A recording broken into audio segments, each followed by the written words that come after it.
نحمده ونستعينه الكريم أما بعد فأعوذ بالله من الشيطان الرجيم بسم الله الرحمن الرحيم قال الله سبحانه وتعالى في القرآن المجيد إن الحمد لله نحمده ونستعينه ونستغفره ونعوذ بالله من شرور أنفسنا ومن سيئات أعمالنا من يهد الله فلا مضل له ومن يضلل فلا هادي له وأشهد أن لا إله إلا الله وحده لا شريك له وأشهد أن محمدا عبده ورسوله قال الله سبحانه وتعالى يا أيها الناس يا أيها الذين آمنوا اتقوا الله حق تقاته ولا تموتن إلا وأنتم مسلمون وقال تعالى يا أيها الناس اتقوا ربكم الذي خلقكم من نفس واحدة وخلق منها زوجها وبثهم منهما رجالا كثيرا ونساء واتقوا الله الذي تساءلون به والأرحام إن الله كان عليكم رقيبا قال تعالى يا أيها الذين آمنوا اتقوا الله وقولوا قولا سديدا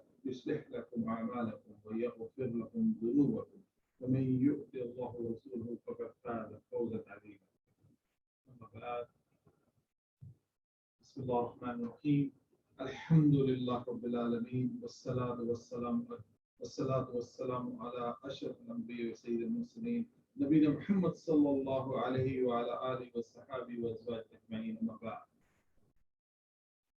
All the praises and thanks to Allah subhanahu wa ta'ala, sustainer of the universe, and celebration to be the most distinguished of all messengers, among them the most distinguished messenger. May Allah subhanahu wa ta'ala have blessing on him, on his wife, children's companions, and all of the righteous people who passed in the past or among the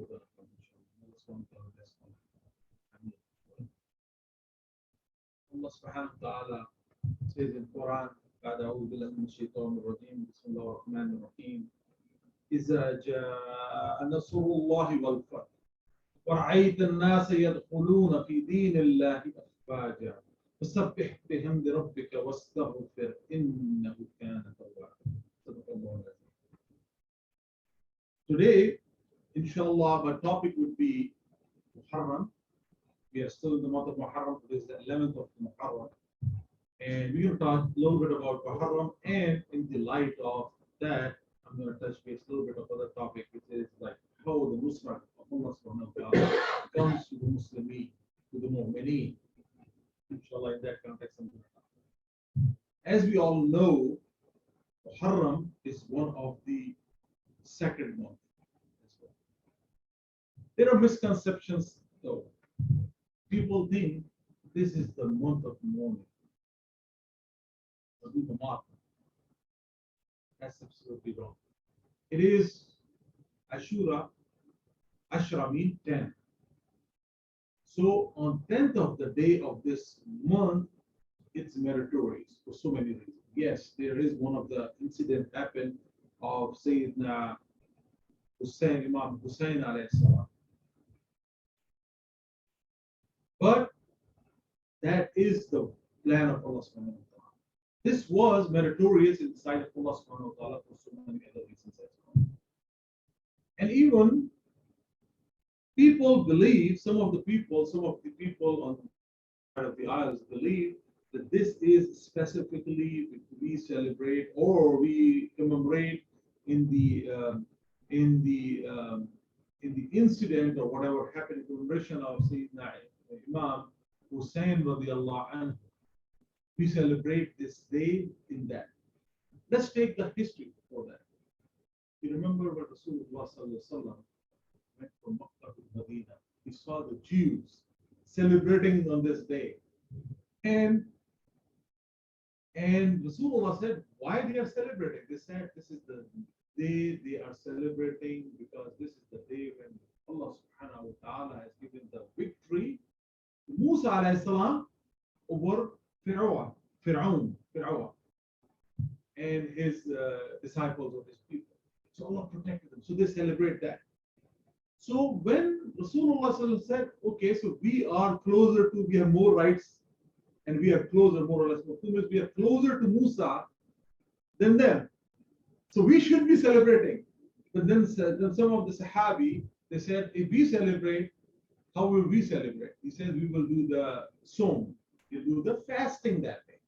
So this is our celebration of the Muslims, mashallah. Rasulullah has given us the gheeb when you are happy, do the shukr. And there are other ways to do the shukr.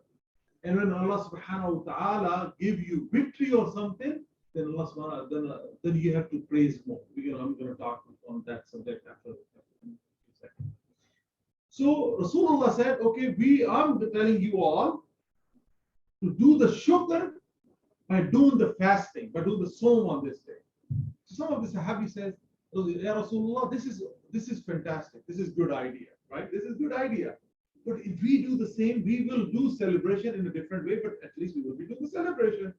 So then people will say on this other side of the aisle, or Jews will say, or Yahud and Nasara, they will say, well, look at this. They are celebrating the way we are celebrating. So we should have something different with them, celebration, so that aligns us, which is closest to Allah subhanahu wa ta'ala, but indifferent. Rasulullah said, okay, so from next year, in Allah wills, we'll be adding another sawm in this one, either 9th, 10th, or 10th of July. It's not fard. This is one of the clarity we need to do. Some people even go up to this far, they don't do the fasting of the Ramadan, but they make it so wajib, like it's compulsory, we need to do the fasting of the Muharram. It's good. It's good. It's optional. It's good. It's meritorious. But it's not the compulsion. That is fard on you. As a Muslim, that's fard on us to do the fasting of the Ramadan. We have to make up, if we, or God forbid, if we skip that fasting for whatever reason, unless it's not a valid reason, like you're sick or whatever, or if you're even a traveler, you have to make up those days. But Muharram, that's not the case. So by alluding this example, what I'm relating to you is, this was established way long back. It has a significance, as it says, sometimes we use the word in analogy in English, which says is the icing on top of the cake. Right? So cake is cake. You can enjoy without the icing. You can have the layer of icing. When you put more icing, more flavor, garnishment, that's even make it more beautiful. So Allah subhanahu wa ta'ala has made this even more meritorious by giving the shahada to Sayyidina Imam Hussain radiallahu anhu on this day. Which means it increased the level of meritoriously into this. But that doesn't mean this is the only occasion to celebrate. Just want to clarify this thing. Because some people, some side of the aisles believe this is because of that. If that's what it is, Rasulullah is celebrating there. Musa alayhi salam, way before that came in. Then after that, Jesus came. Isa alayhi salam, the followers of the Jesus, they're celebrating. Even the Yahud were celebrating that one. And up until now, there are people who still celebrate because of that connection. They don't know. They don't believe in Rasulullah, na'udullah. They don't believe in Imam Hassan or Hussain and all. But this clarity is very critical. Especially, maybe this message can go to the further youth and go wherever the khair goes, So the point is, what I'm saying, let's not attribute just only because of the incident or in commemoration of that incident of Sayyidina Imam Hussain. Yes, it has its own merit. We need to respect the ulad of Rasulullah sallallahu alaihi wasallam. We need to respect all of the family of Rasulullah. We need to respect because of the nisbat of Rasulullah, we have to do that. So when you look for all the things, combine all those things and keep in the same perspective. Let's not take it bits and pieces and say, okay, I like this, I like that, or I don't like this, May Allah subhanahu wa ta'ala give us this understanding and protect us from all of those kharafat which has came into our deen. And for knowingly or unknowingly, some people start making that as a practice of the deen. So let's keep that separate from that. Because what is deen? Our deen is in totality. It's a practice. But let's not isolate this versus the other versus the other. These all are the right things to do. So Sayyidina Imam, so I'm going to touch a little because of shortness of time, I cannot go into the whole history or whole story of Sayyidina Imam Hussain radiallahu anhu, or Imam Hassan, how he was taking the Shahada, or how he was given the poison actually. Imam Hassan radiallahu anhu. Imam Hussain radiallahu anhu, when he was the greatest of the Imam of his time, and Rasulullah knows this before actually. Allah subhanahu wa ta'ala has shown him how it's going to end up. So he even told his one of his Ummahat al-Mu'mineen, one of wife of Rasulullah knew that, and he told him, this is what it is. You just hold on to this clay or mud or whatever. When this is going to change the color. Think that this is what the more or less of hadith is. And when the time will come, that will be probably the shahada of the Imam Hussain radiallahu anhu. And Rasulullah used to love Imam Hassan Hussain. We know that. And if Rasulullah loves someone, we need to love that person. When Allah loves Rasulullah, we need to love Rasulullah because Allah loves Rasulullah. Whoever Allah subhanahu wa ta'ala has loved, make them glorify as well. And Allah says, glorify me, and their status is elevated. So in that whole connection, as it says, when you love Allah, you need to love Rasulullah. When you love Rasulullah, you need to love Allah. When you do that, you need to love to the family and the progeny of Rasulullah sallallahu alaihi wasallam, and same vice versa, they have to love to the Rasulullah and all that. So as Sahaba Karam was as Rasulullah said, one of whom is, all of my Sahaba Karam, they are shining, twinkling stars. If you follow any one of them, inshallah, you will not be misguided. And you will be guided. That's what it is. So when the time of this little bit of this history, and then I'm going to talk a few things more, and because short time, I cannot go too much of detail. But Imam Hussain radiallahu anhu, during his time, the people of Iraq, they were inviting. They said, we feel like vacuum here, vacuum of knowledge. So you are the greatest of the Imam. Why don't you come and preach us and teach us? Even some of the companions of Imam Hussain radiallahu anhu, they told him not to go. They can betray you. They can betray you, and we are smelling something in this. But Imam Hussain radiallahu anhu says, the Imam and the Alhamdulillah, he is progeny of Rasulullah. He is the greatest of the Imam. He said, if time comes, time comes. I have to respond to that. And he started traveling with his family over there. And there's a whole long incident what happened that when he came and they betrayed him, they killed him, right? And then he took the Shahada. And even people were saying about the Karbala, about Kufa. They are saying there's a saying about the Kufa that says Al-Kufi la Yufi. It's mean they could not be trusted. They could not be trusted. So this saying was already prevalent in the Arabic world. And when Imam Hussain was about to tell, some of his companions reminded him, Ya Imam, did you hear that? Al-Kufi la Yufi? But again, after that, hearing and all those, he brushed off that thought. He said, I'm going to go wherever the khair is. If time comes, right? So, anyway, he got a Shahada. And this is one of the incidents we have to commemorate of Shahada of Imam Hussain radiallahu anhu as well as part of Ashura. That's the day we do. So remember that. It's the greatest of the Shahada. People say because of sacrifice, Islam even promoted more. And this was the tartib of Allah subhanahu wa ta'ala. Whenever some calamity strikes or comes, and there is a khair in it, Allah takes the good out of that. What happened 9/11? People thought that's the end of world, right? Oh my God, what happens? A clash of two civilizations. Humanity clash. But guess what? Conspirators conspire. They do the conspiracy against Islam as well, taking this one to take the whole world. But Allah's plan is different. That the same incident is letting other people on the other side of the aisle to look a critical look into this deen. which you and I cannot even fulfill. We are falling short in this doing the dawah, that kind of thing. We are doing what everyone is doing their own capacity, but we cannot be that prevalent and giving the dawah the way it's supposed. But Allah, this was the plan. We plan, as Allah says, human plans, sometimes negative, but Allah is a greater plan. His plans are prevails all the time. So because of that, a lot of people start taking a hard look to Islam. And guess what? As soon as you open the book, Alif Lam Mim, ذَلِكَ الْكِتَابُ لَا رَيْبَ فِيهِ هُدًى لِلْمُتَّقِينَ.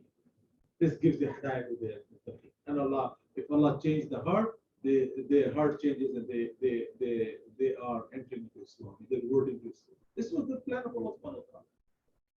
So, as saying goes, people pour the things on you. Let them pour whatever they feel like they want to pour.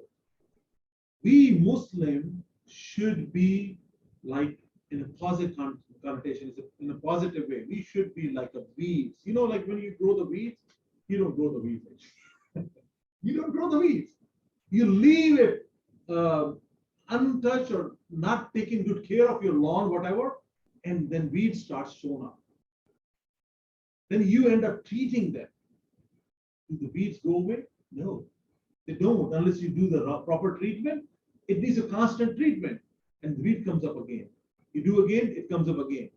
So I will say we Muslims should be one of those spread in this whole world like a weed in a positive sense. Let the people pour whatever they pour on you anywhere in the world in a negative way. But if we are on a Sirat al-Mustaqim, we will come up again. So in a positive way. So in the same context, what's happening in Afghanistan? It's very ironic that human develop or build, spend trillions of dollars to kill another human being. SubhanAllah. Instead of giving the welfare, if you want to give the charity, if you want to help someone, help your brother, sister, just go and help them out. Monetary, physically, whatever you can help them out. Punishing someone is not the response to curb the violence. You can teach them. So what happened is, we as an American went there and fought and spent billions of dollars, trillions of dollars over there. And at the end of the day, you can't go and govern someone's house. Who am I to come to your house and say, let me discipline your house, you are not doing right. You say, go away from here. I know how to discipline my family my way of. I have my own way of. So this is how the whole humanity lives. We have the houses. These countries are the pockets of communities to live their own certain way. We cannot impose our democracy on them. So as an American, our government should stop doing that, first of all. Instead of, there are people, there's so much suffering going on in our own country right here in the United States. If those trillions out of trillions, few billions you would have spent it in this country on the welfare of the people, this country itself would be a lot better place. And instead of conspiring and all those things, our government should stop doing that. What happens over there? You created a vacuum. And there's an anarchy going on, right? There's an anarchy going on, and people, what we see the images, there are two sides of the equation. We saw the other day image of our air forces going there, militaries going there, and evacuating the people out of there. So hundreds of people they evacuated. And then we saw hundreds and thousands of people rushing on the airport like it's with a desperation. Yes, some of them are afraid of their life. Some of them are opportunists, actually. Let's look at the other side of the equation. They feel it is for the betterment of life. Let's hop on whatever the way you want to hop on, and let's see, show yourself, and maybe this is how you'll come, and you come to from there to here, and you'll be living a nice life or whatnot. So now look at that, the other side of the equation. People say Taliban, they. I'm just talking neutrally, I'm not taking anyone's side. But It's generally we have to talk. People are saying they are abusive, they did that. Well, here's the thing. We have our own package here from our own American government. What we did, there's so many incidents came up. Yes, we did good as well. There are good people as well. They're bad. It's everywhere. What Taliban did, they are local people. Taliban is what? They're students. They're local tribes, and from that, they have their own culture. They rose again. They went on the mountains. They fought, or they lay low, and we came out, and they took over again. And right now, under their supervision, yes, some of them are rigid. They have to loosen up there, and they need to see how to build a relation with the rest of the community. We are living as a community in the world, so they need to. Yes, that's on their package. But on the same token, they walked in. They walked in, and people on the other side of the aisle, they align with them. They welcome them. So it's the lens of your camera what it shows. If you show the people of the majority who are celebrating with any victory, with any invasion, that's what you align with. You show on the other side of the camera, then probably that's what it is. So right now, they walked in, and I mean, people are aligning with that for whatever reason. For good or for bad, let's leave it. It's their country, let them manage that. But humanity should prevail. That's most critical. At this point, at this junction, from the other side of the aisle, they were oppressor. We oppressed them. We as an American and foreign invaders, we went in and we oppressed them. We oppressed them. We said they are involved in this and that. I mean, it's political debate. I'm not going to go too much in that political, but there's no involvement in 9/11 from them. But at the end of the day, that reminds one of the things. As the Fatah Makkah happened, and it was the ayah came in the Quran, and surah came and it says, إذا جاء نصر الله والفتح ورأيت الناس يدخلون في دين الله أفواجا فسبح بحمد ربك واستغفر إنه كان توابا. Rasulullah was told, don't be afraid of this one. This you'll come back and you'll get the Makkah. And it says, and you see people entering into Islam with multitudes. And we have seen this one. They promise the purity and praise of your Lord and seek forgiveness from him. Surely he is everlasting. So what happened at that time? One thing I would like to know. Rasulullah, when he heard this message, he said, as Aisha quoted, he started reciting, Subhanaka Allahumma wa bihamdika Allahumma ghfirli. Pure are you, O Allah, and I pronounce your praise. Allah forgive me. So and he started doing that in sujood, and he said we should recite this one. So let's start practicing that.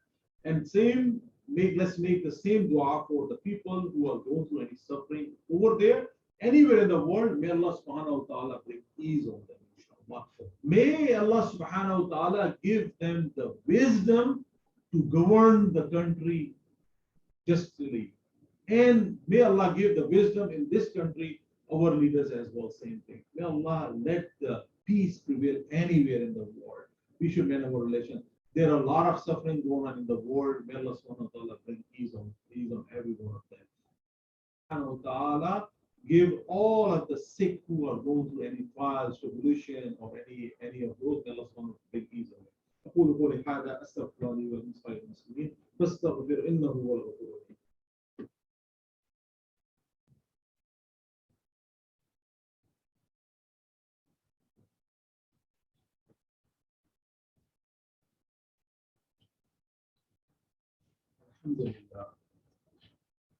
الحمد لله أستعين واستغفر ونعوذ بالله من شرور أنفسنا من يهد الله فلا مضل له من يضلل فلا هادي وأشهد أن لا إله إلا الله وحده لا شريك له وأشهد أن محمدا عبده ورسوله أرسل بالحق بشيرا ونذيرا بين يدي الساعة من يطيع الله ورسوله فقد رشد من يأسه فإنه لا يضر إلا نفسه ولا يضر الله شيئا. أعوذ بالله من الشيطان الرجيم. إن الله وملائكته يصلون على النبي يا أيها الذين آمنوا صلوا عليه وسلموا تسليما. اللهم صل على محمد وعلى آل محمد كما صليت على إبراهيم وعلى آل إبراهيم إنك حميد اللهم بارك على محمد وعلى آل محمد كما باركت على إبراهيم وعلى آل إبراهيم إنك حميد مجيد. ربنا لا تؤاخذنا إن نسينا واخطأنا ربنا ولا تحمل علينا إصرا كما حملته الذين من قبلنا ربنا ولا تحملنا ما لا طاقة لنا به واعف عنا واغفر لنا وارحمنا أنت مولانا فانصرنا على القوم الكافرين. ربنا لا تزغ قلوبنا بعد إذ هديتنا وهب لنا من لدنك رحمة إنك أنت الوهاب. قال اللهم اغفر لي وللمؤمنين وللمؤمنات يوم يقوم الحساب. قال إن صلاتي ونسكي ومحياي ربنا هب لنا من أزواجنا وذريتنا قرة أعين واجعلنا الله في أصحابي لا تتخذوا غرضا من بعدكم من أحبهم فبحبي أحبهم ومن أبغضهم ببغضي أبغضهم وخير أمتي قرني ثم الذين يلونهم ثم الذين يلونهم إن الله يأمر بالعدل والإحسان وإيتاء ذي القربى وينهى عن الفحشاء والمنكر والبغي يعظكم لعلكم تذكرون فاذكروني أذكركم واشكروا لي